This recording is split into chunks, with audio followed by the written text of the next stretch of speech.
Yo, what's up, y'all? It's Cone back here again tonight with another episode of After the Buzzer. We had some really good games tonight. In fact, almost all of them were really good, other than one game right at the end of the night, Lakers-Blazers, but we'll get to that in a little bit. I do want to go ahead and start with the first game of the night, and that was Nuggets and Rockets. This was a really good game. You probably wouldn't expect it when you look at the two teams that were playing in this game, but of course, the Nuggets continuing to play without Jamal Murray for probably this entire season, and with Michael Porter Jr. not playing well, the Nuggets haven't quite lived up to probably what they hoped to have, even without Jamal Murray. And not only that, but Michael Porter Jr. hardly even played in this game. He left pretty early.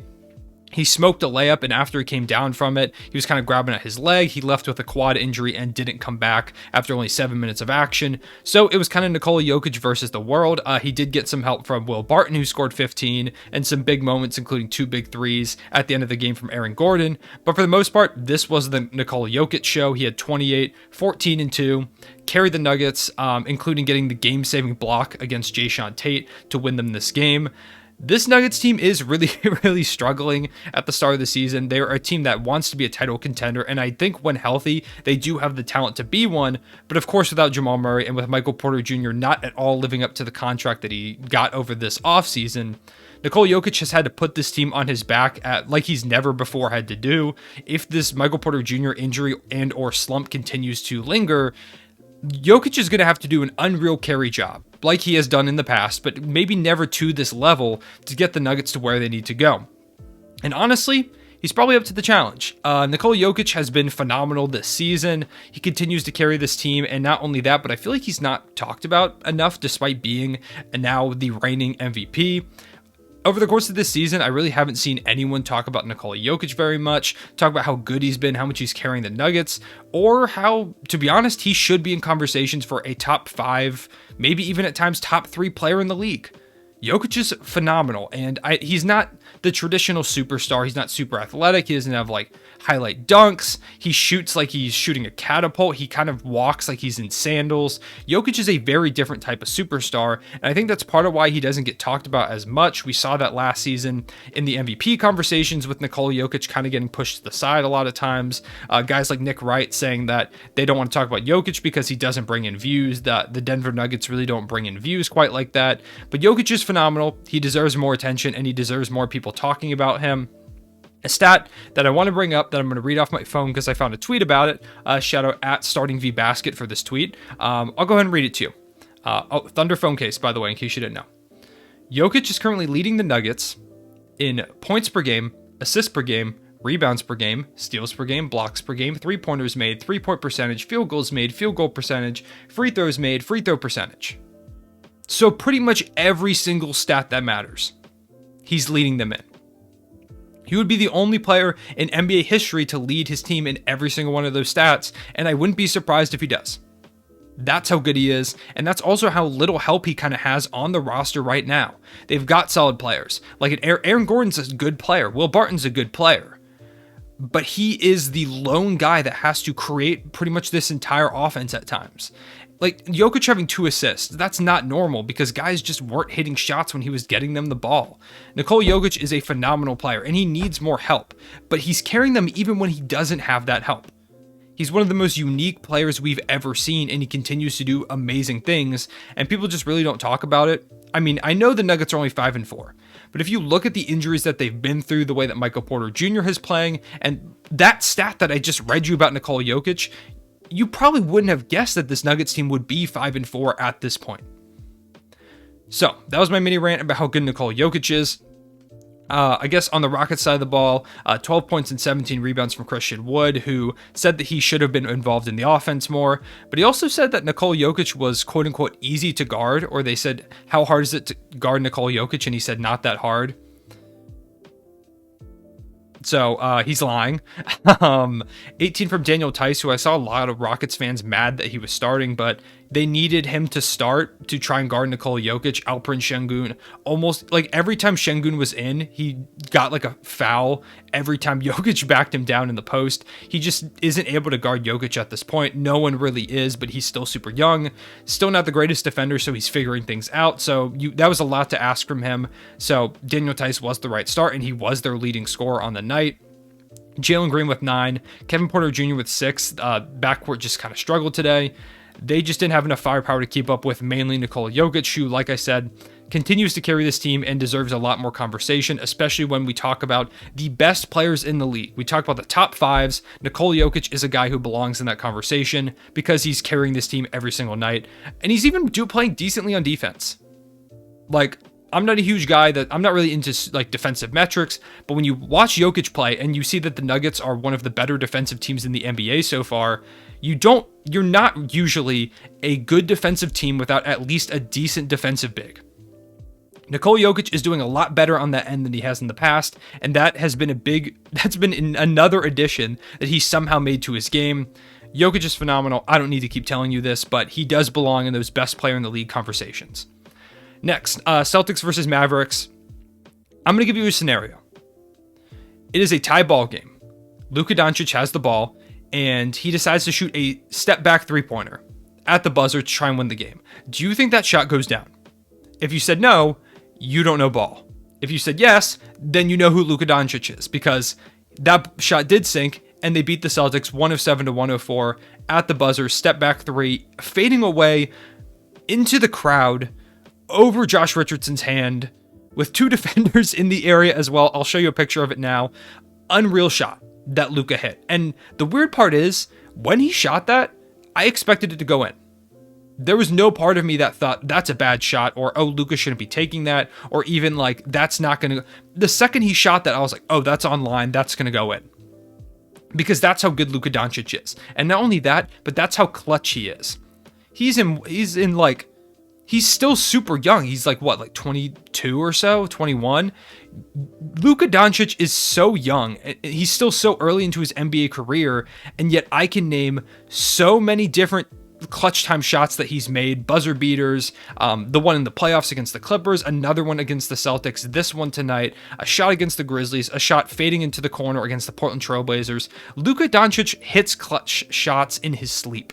And it feels like he doesn't get talked about enough when we talk about the most clutch players in the league. He deserves more respect in that regard. I feel like whenever we have these conversations, certain names come up, but I never really hear Luka, which is weird with how good he's been, how many of these big time moments he has. And the more of these shots that he hits, the more it just shows that how much he's built to be one of those all-time greats. I guarantee you at some point down the line, Luka Doncic is going to hit one of the greatest shots in NBA history in like the NBA Finals or something, because he's just built to take those shots. There are very few players in the league right now that I would rather have taking my game-winning shot attempt than Luka Doncic. And that's a huge compliment to him with how many great scorers we have in the league right now. Luka should be talked about more in that regard. He also just seems to hate the Celtics because now he's hit 2 of these shots against the Boston Celtics. So I don't know what the Celtics did to him, but he's clearly not a fan. Porzingis had 21 in this game outside of Luka. Luka's full stat line, by the way, 33, 9, and 5. Just doing Luka things. On the Boston Celtics side of the ball, 32 and 11 for Jason Tatum, 20 and 6 from Dennis Schroeder, who had a pretty solid game, 16 from Robert Williams. They didn't have Jaylen Brown in this game. This is probably one they would have loved to win. They almost stole it away, but kind of questionable call at the end of the game. Prior to the Luka Doncic buzzer beater attempt, it was a tie ball game with about a 3 to 4 second difference between shot clock and game clock, and the Mavericks had the ball. Marcus Smart pokes it out of bounds, so they're inbounding the ball, and they inbound it to Luka Doncic, and Marcus Smart takes a foul. Now, they did have a foul to give, so it doesn't give them free throws or anything, but the shot clock and game clock were under 14 seconds. So this reset them both up to 14 seconds, or up until how much time was left in the game, which meant that now the Mavericks could just hold for the last shot rather than the Celtics maybe potentially getting a stop, or even if Luka did hit that shot, giving them a chance to get the last shot to try and win the game. I don't know if Marcus Smart just made that play or if Ime Udoka made that call. Either way, not a smart play. It didn't really make sense. I don't understand why they did it, and I just thought that was something interesting.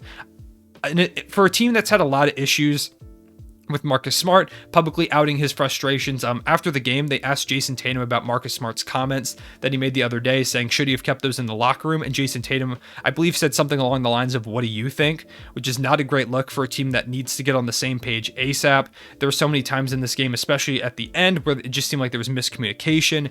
Guys weren't on the same page. It's not a great look for the Celtics.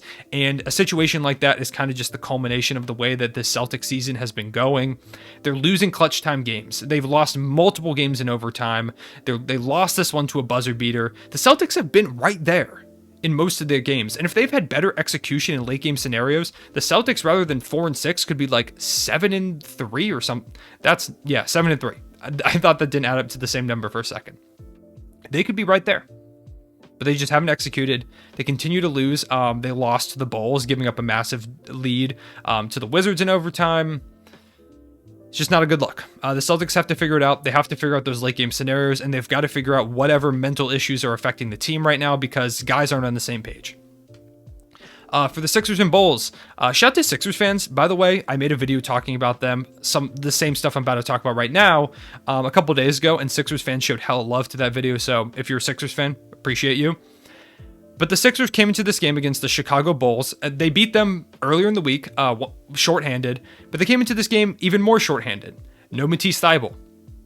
No Tobias Harris, once again, still dealing with COVID. No Danny Green still. Their starting lineup was Tyrese Maxey, Seth Curry, Shake Milton at the 3, Paul Reed at the 4, Joel Embiid, Furkan Korkmaz, Georges Niang, and Andre Drummond. Those were the 8 players that they had tonight. That was all. They didn't just play 8 players. Those were the 8 players they had. Other than like a couple, I believe they made a couple G League call-ups. And they won by 9 points. And they were leading by double digits for like most of this game. The Bulls did make it pretty close at the end, and then Joel Embiid looked like the MVP that he did last season to close out the game, hitting a step back 3, hitting a tough jumper, getting a clutch block at the end of the game. Sixers beating the Bulls twice in the same week, once again shorthanded. The same stuff I said last video I'm going to say here. This is the deepest Sixers team we've seen in a while. Every guy on this team can make shots. Furkan Korkmaz had 25. Georges Niang hitting multiple clutch time threes have 12 points. Tyrese Maxey with 10 and 8. 30 from Joel Embiid. Paul Reed stepped up with 10. Shake Milton was on triple-double watch with 13, 7, and 6. This Sixers team is super, super deep. And even Joel Embiid hasn't been playing well. And even in a game where he did play well tonight, the role players just continue to step up. Whether Embiid has a good game or not, the Sixers are always in it because of how good the role players are.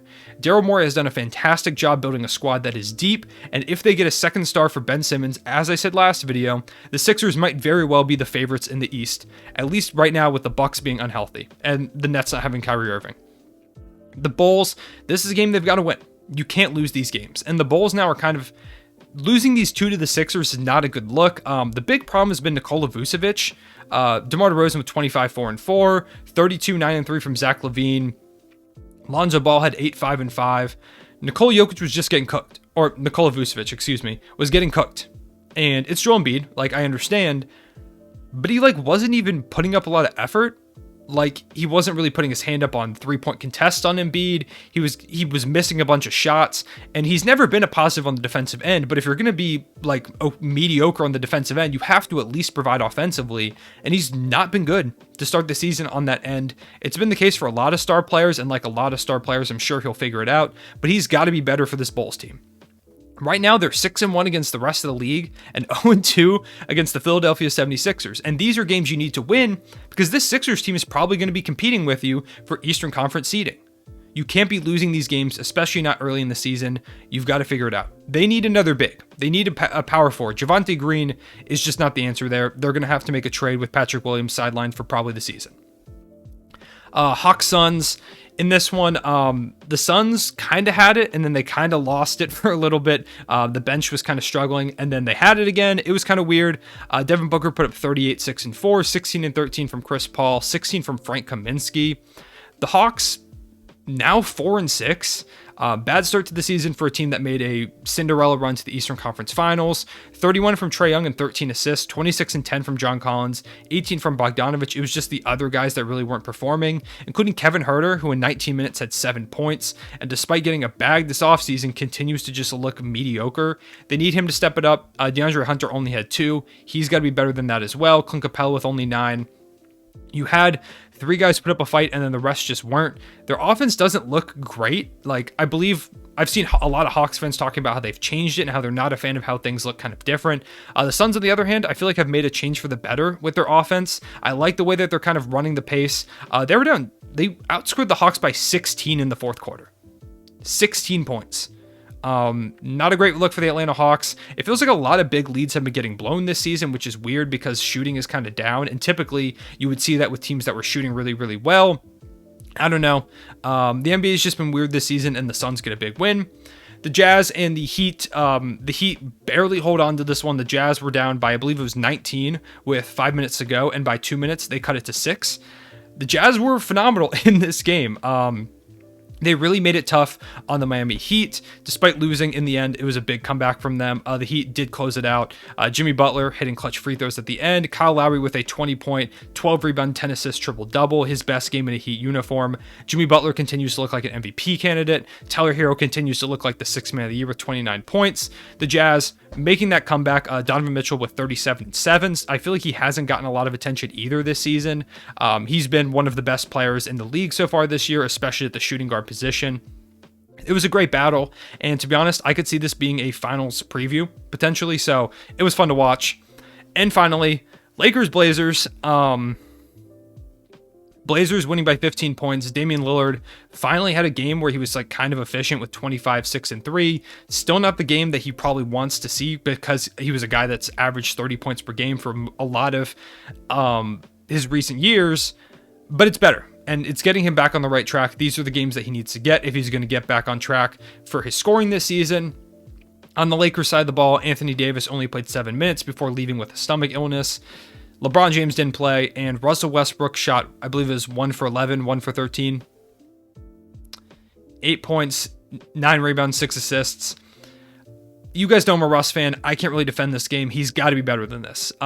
The reason they went out and got Russell Westbrook was because they needed guys to be able to step up when LeBron James or Anthony Davis were hurt, because they get hurt sometimes. LeBron needs rest. AD always misses games throughout the season. They needed someone to help raise their floor when they were gone, and Russ didn't do that. He's got to be better. Especially in these games where they need him the most, he's got to be better. Now, he wasn't the only one that played bad, like the whole team played bad, but as the guy that they look to as their star player on the court when AD and LeBron aren't there, he does need to step up and be better. I'm sure he will, but for right now, he's just not doing it. So, those are my thoughts on the games. Let me know what you thought about all of this. If you made it this far in the video, drop a Luka Doncic is clutch or Jokic is top 5 in the comment section below. I appreciate y'all watching. I will see you all later. Real One Say Back.